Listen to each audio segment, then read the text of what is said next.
Operation सिंदूर से भारत की विपक्षी दलों की घटिया राजनीति की भी हवा निकल गई। पत्रकार वीरेंद्र नाथ भट्ट से स्थानीय संपादक दिनेश कुमार गर्ग से बातचीत। नमस्कार, आप देख रहे हैं राष्ट्रीय प्रस्तावना और मैं हूं दिनेश कुमार गर्ग। मेरे साथ हमारे सहयोगी हैं वीरेंद्र नाथ भट्ट जी, जिनसे आज हम बात करेंगे भारतीय राजनीति की उस दिशा पे जिसको साथ में लेकर के मोदी जी को भारत को आगे बढ़ाना है। बीकानेर में कल उन्होंने जो भाषण दिया उसमें उनके स्वर में बहुत जोश खरोश था। होना भी चाहिए, क्योंकि उन्होंने एक बड़ी सफलता हासिल की है, उनके नेतृत्व में हासिल हुई। लेकिन जिस तरह से आंतरिक राजनीति उनके एकदम अगेंस्ट जा रही है और सब लोग विरोध कर रहे हैं, खास करके राहुल गांधी जी हैं, अपने अखिलेश यादव जी हैं, दक्षिण भारत की सिद्धारमैया जी हैं, रेवंत रेड्डी जी हैं, स्टालिन हैं, सब लोग मोदी के खिलाफ रहते हैं, मोदी से अलग अपना रुख अपनाते हैं। ऐसे में मोदी कैसे राष्ट्रीय एकीकरण को मजबूत करते हुए भारत को आगे ले जाए, क्योंकि चुनौतियां बहुत है आगे।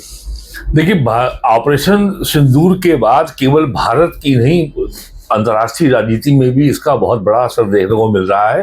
पहले हम बात करते हैं भारत की आंतरिक राजनीति में इसका क्या क्या प्रभाव आने वाला है। हाँ।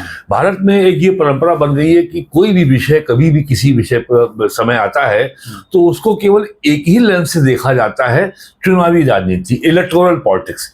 किसको लाभ होगा, किसको हानि होगी, कौन सी पार्टी आगे रहेगी, कौन सी पार्टी पीछे हो जाएगी।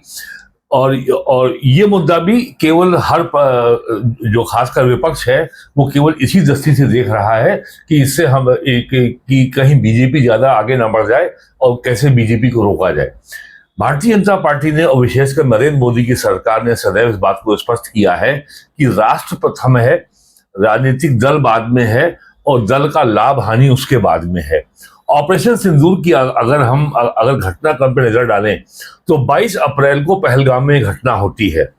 23 अप्रैल को प्राइम मिनिस्टर सऊदी अरब के दौरा को रद्द करके भारत पहुंच जाते हैं। 24 अप्रैल को वो बिहार मधुबनी में एक जनसभा को में भाषण देते हुए उन्होंने साफ कहा कि हम आइडेंटिफाई, ट्रैक एंड पनिश जो लोग इसके पीछे हैं और इनको संरक्षण देने वाली सरकार को भी हम एक मानते हैं, दोनों को अलग नहीं मानते हैं। और उसके बाद उन्होंने ये भी कहा कि लक्ष्य बड़ा है, समय कम है। और तो पूरे देश में ये जिज्ञासा हो गई क्या होने वाला है। 7 मई और 8 मई की रात को ऑपरेशन सिंदूर के नाम से पाकिस्तान में आतंकवादी जो अड्डे थे उनके ऊपर एयरफोर्स ने जबरदस्त प्रहार किया, जबरदस्त डिसाइसिव प्रहार। उसके बाद तो यहाँ ये बताना आवश्यक है कि अक्टूबर 2016 में भारतीय सेना ने जम्मू कश्मीर की अंतर्राष्ट्रीय सीमा को लांघकर एक सर्जिकल स्ट्राइक किया। फरवरी 2019 में पुलवामा में हुए सीआरपीएफ के काफिले पे हमले के बाद भारतीय वायुसेना ने बालाकोट पे एयर स्ट्राइक किया, पाकिस्तान की सीमा में घुसकर। और तीसरी घटना जो हुई मई 2025 में भारतीय वायुसेना ने मिसाइलों के द्वारा आतंकवादियों के अड्डों पर हमला किया, सीधा घर में घुस के प्रहार किया और उसके बाद उनके 9 से पाकिस्तान वायुसेना के हवाई बेसेस को पूरी तरीके से नाकाम कर दिया, नेस्तनाबूद कर दिया, किसी काम के लायक नहीं रखा। तो भारत सरकार ने और नरेंद्र मोदी की एक स्पष्ट, एक मजबूत नेता की छवि जो अब मजबूत हुई है और उन्होंने एक राजनीति में एक न्यू नॉर्मल अब स्थापित कर दिया। यानी नरेंद्र मोदी ने पाकिस्तान का स्टेटस वही बना दिया जो इजराइल ने हमास का बना रखा है, जो फिलिस्तीनी आतंकवादी गिरोह है। यानी यदि आप कोई हमला करेंगे तो अगर पाकिस्तान कोई हमला करेगा, कोई आतंकवादी घटना होगी, तो उसको हम युद्ध की घटना मानेंगे, it will be an act of war, और उसका उसी तरीके से जवाब दिया जाएगा। भारत सरकार ने एक मिलिट्री डॉक्ट्रिन में एक नया एक नया एक मानक, एक नया पैमाना, एक नया पैराडाइम अब ये स्थापित कर दिया। बिल्कुल बिल्कुल। तो इसका भारत की अंदरूनी राजनीति में असर तो होना ही था। सबसे पहले दर्द हुआ कांग्रेस को कि आपने सीजफायर क्यों कर दिया। फिर कहा कि वो अमेरिका ने जो है इसमें मध्यस्थता क्यों की, क्योंकि 10 मई को शाम को जो है डोनाल्ड ट्रंप का ट्वीट आ गया था। फिर कहा कि साहब वो ये बताइए कि भारतीय वायुसेना के कितने जहाज मार गिराए गए। फिर कहा ये बताइए, और फिर उन्होंने एक घटिया आरोप लगाया कि विदेश मंत्री एस जयशंकर ने मुखबिरी की है और पाकिस्तान को बता दिया हम ये करने जा रहे हैं। जबकि कांग्रेस को और विपक्षी दलों को इस बात की सामान्य जानकारी नहीं है। जो डायरेक्टर जनरल मिलिट्री ऑपरेशन के बीच में हॉटलाइन होती है और एक इंटरनेशनल मिलिट्री प्रोटोकॉल होता है, उसके तहत 6-7 या 8 की रात को भारत के डायरेक्टर जनरल मिलिट्री ऑपरेशन ने पाकिस्तान के डीजीएमओ से साफ साफ कहा कि हम आपके आतंकवादी अड्डों पर हमला करने जा रहे हैं। हम पाकिस्तानी सेना, पाकिस्तानी वायुसेना के किसी भी इंस्टॉलेशन पर हमला नहीं कर रहे हैं। हम पाकिस्तान के किसी सिविलियन टारगेट पे हमला नहीं कर रहे हैं।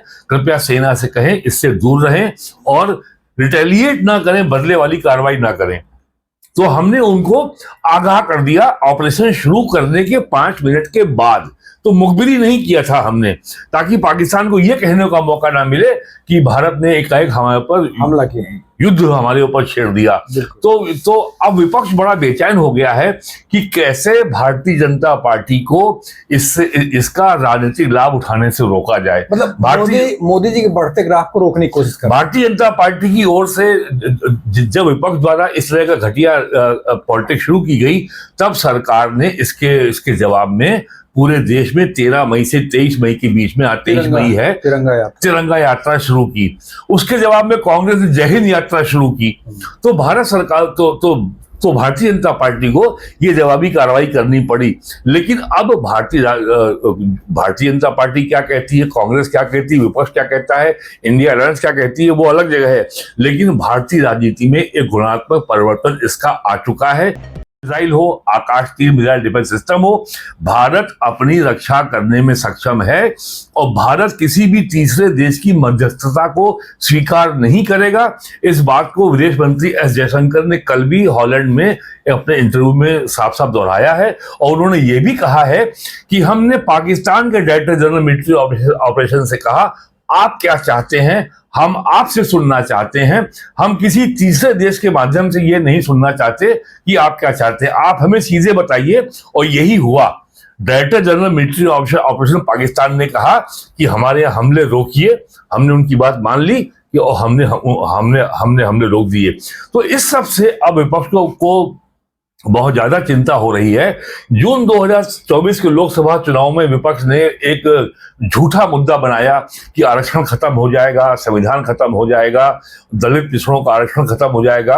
और उसका बीजेपी को नुकसान भी दिखा, क्योंकि उसकी सीटों की संख्या लोकसभा में 240 पे सिमट गई। लेकिन सीटें कम होने के बावजूद प्रधानमंत्री ने यह दिखाया कि राष्ट्र की रक्षा के मामले में जो संकल्प है उसको पूरा करने के लिए हम कोई भी कठोर निर्णय करने में हम पीछे नहीं हटेंगे, हमारा स्पष्ट बहुमत हो या ना हो। अब चुनाव आने वाला है बिहार में इस वर्ष सितंबर में, और ये बड़ी चिंता है विपक्ष को कि अगर यहाँ पे एनडीए की सरकार को किसी तरीके से रोका जाए। अगले वर्ष अप्रैल में चुनाव है, बंगाल विधानसभा का चुनाव है, फिर 27 फरवरी मार्च में चुनाव है उत्तर प्रदेश विधानसभा का, पंजाब का भी चुनाव है, उत्तराखंड का भी चुनाव है, मणिपुर का भी चुनाव है। तो तरह तरह से बीजेपी को राजनीतिक लाभ उठाने से अपनी राजनीति को बीजेपी के नरेंद्र मोदी की एक मजबूत नेता की छवि को कैसे रोका जाए और कैसे एक राष्ट्र को नरेंद्र मोदी के पीछे एकत्र होने से कैसे रोका जाए, अब इसका प्रयास चल रहा है। लेकिन नरेंद्र मोदी का 11 साल का जो कार्यकाल रहा है, जिस तरीके से उन्होंने निर्णय लिए हैं, अगर जो महात्मा गांधी का एक बहुत मशहूर वक्तव्य है, find a purpose means will follow, आप अपना उद्देश्य तय कर दीजिए, साधन अपने आप आना शुरू हो जाएंगे। तो नरेंद्र मोदी ने यही करके दिखाया कि हमारा उद्देश्य स्पष्ट है, हमारा उद्देश्य पवित्र है, तो साधन भी आएंगे, जनता के समर्थन के रूप में आएंगे, वो आना दिखने शुरू हो गए हैं। सबसे बड़ी चिंता जो विपक्ष की है कि राष्ट्रवाद मजबूत होगा, वो ऑटोमेटिकली बाय इम्प्लीकेशन हिंदुत्व का राष्ट्रवाद मजबूत होगा। लेकिन हिंदुत्व राष्ट्रवाद का अर्थ ये कदापि नहीं है वो किसी वर्ग और मजहब के खिलाफ होगा। वो समावेशी होगा, वो इंक्लूसिव होगा, वो सबका होगा। और विपक्ष ये सवाल उठाएगा कि ये एंटी मुस्लिम है, मुसलमानों में असुरक्षा की भावना बढ़ेगी, ऐसा कुछ नहीं होने वाला है। जिस तरीके से 11 साल में बीजेपी ने सबका साथ, सबका विश्वास, सबका प्रयास करके दिखाया है, तो 11 साल का जो बीजेपी का ट्रैक रिकॉर्ड है, उसको देखते हुए केवल विपक्ष ये इस तरह की शंका उठा सकता है। लेकिन आज तक कोई ठोस प्रमाण या ठोस मुद्दा विपक्ष देश के सामने नहीं ला पाया कि नरेंद्र मोदी की सरकार ने या किसी बीजेपी शासित राज्य सरकार ने किसी जाति, वर्ग, विशेष, मजहब के खिलाफ कोई भेदभाव किया हो। विपक्ष का मुद्दा वही नहीं रहेगा जैसा है अभी दिख रहा है, घटिया राजनीति के लिए मजबूर रहेगा। सबसे बड़ी बात यह है 11 साल में विपक्ष ये तय नहीं कर पाया कि नरेंद्र मोदी से उसको लड़ना किस विषय पर है। यही मोदी पिछले 11 साल में विपक्ष ने लोकसभा से पारित सभी महत्वपूर्ण विधेयकों को सुप्रीम कोर्ट में चुनौती दी है। वो जीएसटी विधेयक हो, वो आधार विधेयक हो, वो नागरिकता का कानून हो, वो इमिग्रेशन का कानून हो, या सबसे ताजा मामला है वक्फ एक्ट का मामला हो, हर विधेयक को उन्होंने सुप्रीम कोर्ट में चुनौती दी है और आज तक किसी में उनको जीत नहीं मिली है। सरकार अपना काम कर रही है, तो हर बार वो नया मुद्दा लेके आते हैं। 2019 में कहा था कि सब रफाल में बेईमानी हुई है और नरेंद्र मोदी चोर है और बहुत घटिया चौकीदार चोर का नारा लगाया। 24 आया तो कहा संविधान खत्म हो जाएगा, और जब वो नहीं चला तो जाति का मुद्दा ले आए। और अब की बार तो सरकार ने बहुत बड़ा एक साहसिक काम ये किया कि पहलगाम की घटना के 3 दिन बाद भारत सरकार ने घोषणा कर दी अब की जो जनगणना होगी उसमें जाति की भी जनगणना होगी। उनका मुद्दा ही खींच, तो विपक्ष के पास जो रहा साहब मुद्दा था वो भी बीजेपी ने छीन लिया। तो अब इनके सामने केवल एक ही मुद्दा बचा है। राहुल गांधी ने कल भी कहा है कि केंद्र सरकार ये बताए कि भारतीय वायुसेना के कितने जहाज जो है इसमें जहाज गिराए गए। अरे ये सवाल आप पाकिस्तान से पूछिए, पाकिस्तान सेना कहती है हमने 50 रफाल गिरा दिए, भारतीय वायुसेना के पास केवल 36 रफाल हैं और आपने 50 गिरा दिए। यदि आपने गिराए हैं तो पाकिस्तान वायुसेना के राडार ने उनका इलेक्ट्रॉनिक सिग्नेचर को रिकॉर्ड किया होगा, वो आप उसको सामने रखिए कि कौन कौन से रफाल जेट का इलेक्ट्रॉनिक सिग्नेचर आपने रिकॉर्ड किया, उसको पब्लिक कीजिए। तो जो सवाल पाकिस्तानी वायुसेना को पूछना चाहिए, पाकिस्तानी सेना को पूछना चाहिए, वो सवाल राहुल गांधी पूछ रहे हैं। और यही सवाल वो पाकिस्तान से क्यों नहीं पूछते कि पाकिस्तान की वायुसेना के कितने जहाज गिराए गए। राहुल गांधी की तो यही कमजोरी है कि वो जो सवाल पाकिस्तान से करना चाहिए नहीं कर पाते और देश के अंदर घटिया राजनीति कर रहे हैं। अब हम अगले पॉडकास्ट में फिर मिलेंगे नई विषय के साथ। नमस्कार।